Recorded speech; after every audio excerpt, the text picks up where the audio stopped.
Hi, so my name is Austin Wisdom. I just graduated from Florida State last summer. I studied International Affairs and Latin American Caribbean Studies. I'm currently doing an internship in Tallahassee and starting my certification to teach English abroad here at FSU's Center for Intensive English Studies.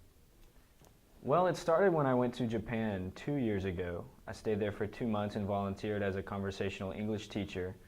And I really admired the way that the students came not only to learn English, but also to learn about American culture. And so me not speaking Japanese, I was only able to engage with them in English, but I learned so much about their culture through speaking English with them, through them wanting to learn English. So when I returned to the United States, I wanted to start this club to provide a space for international students from all over the world to be able to come together and talk about their culture, their lives, their history, social issues, and do all these while learning English. Currently, it's myself and one or two other American students that help run the club and teach each week. And we have various students, usually from Brazil, Saudi Arabia, and China. But it's open to any international student, and we usually have a very diverse classroom. All right, so now we'll work on some pronunciation. So repeat after me. Parallel. Parallel. Nice. Lethargic. Lethargic. Sensitivity. Sensitivity. Very good. One more time. Sensitivity. Lethargic. Parallel. Very good. I usually advertise by spreading the word to my international friends or various students that I meet.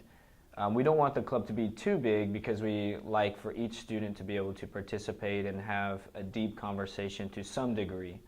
And so we usually try to have between 5 and 12 members. And so I usually don't have to advertise outside of my friend group.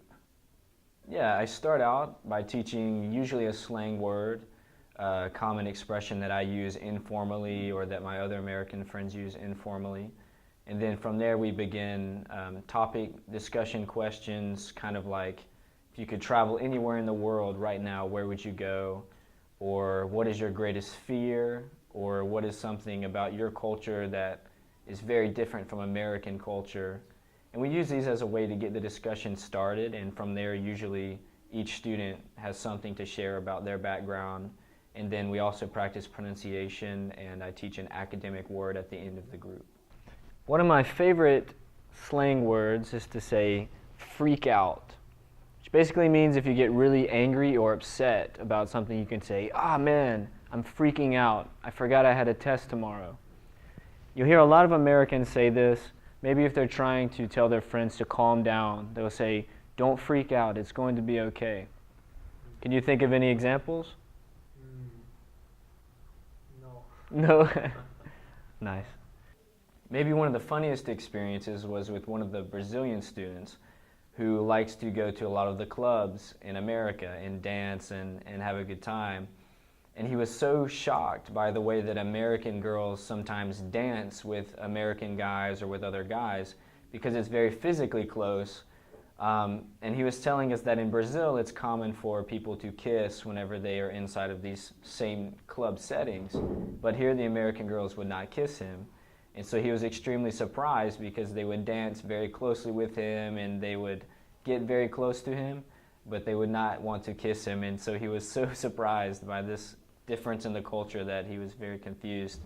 And I thought it was very funny. Each student has something interesting to tell about their cultural background or about their country.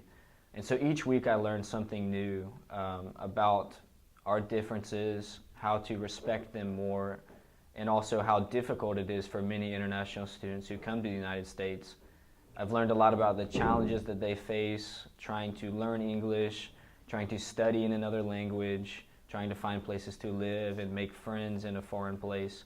And it's helped me to really empathize with them and have compassion on immigrants and on international students.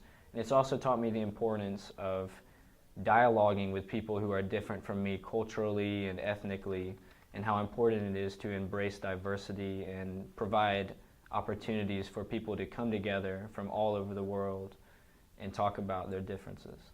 I think the most important thing about teaching English is teaching students to use it as a tool to engage with other cultures. rather than just something that they're learning in order to get a good grade on a test.